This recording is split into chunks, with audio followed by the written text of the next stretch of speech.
The Phoenix's fiery order and the primal pandemonium of chaos magic were elemental forces as ancient as the cosmos itself. The two had been in direct opposition with each other on so many occasions that the women who wielded them, Jean Grey and the Scarlet Witch, had rarely stopped to consider just how complementary they actually were.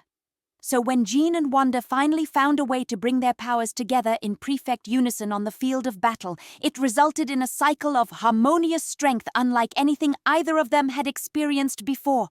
A universal yin and yang. In that moment, Clintar was bathed in the glorious glow of chaos and creation, and an overwhelmed Null was brought to his knees at last. It was truly a wonder to behold, but sadly, moments as perfect as that never last. For a split second, Null was tempted to forsake the darkness and succumb to the blinding radiance. However, his weapon of choice, the sentient sword known as All Black, was not willing to surrender quite so easily.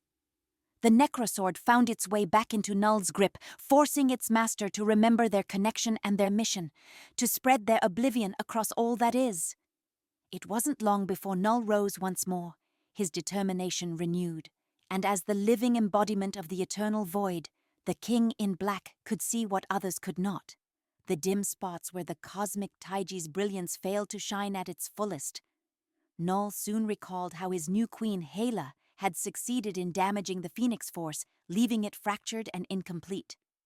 Knowing it must be the only weak point in the near-perfect union, he chose to strike at Jean Grey directly. And when he did, All Black severed the divine bond between Jean's Phoenix Force and Wanda's chaos magic.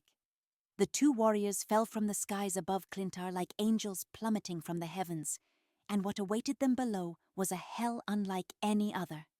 Null had regained his strength and his conviction, swiftly defeating all challengers who dared to confront him, even those who still held fragments of the Phoenix Force to enhance their abilities. Seconds before, the skies of Clintar had been filled with hope and light, yet now there was nothing left but darkness and despair. Before she joined this fight, the Scarlet Witch had spent what seemed like an eternity as the sorceress supreme of her own dimension, protecting it from the machinations of gods and monsters. But Null was so much stronger than any of the old ones who had ever tried to rip her reality asunder. As she lay helpless on Clintar's symbiotic soil, watching as the King in Black swung his blade to strike down yet another noble champion, Wanda Maximoff managed to utter one last spell of protection. Not for herself, but for the only hero left who might yet stand a chance against his creator.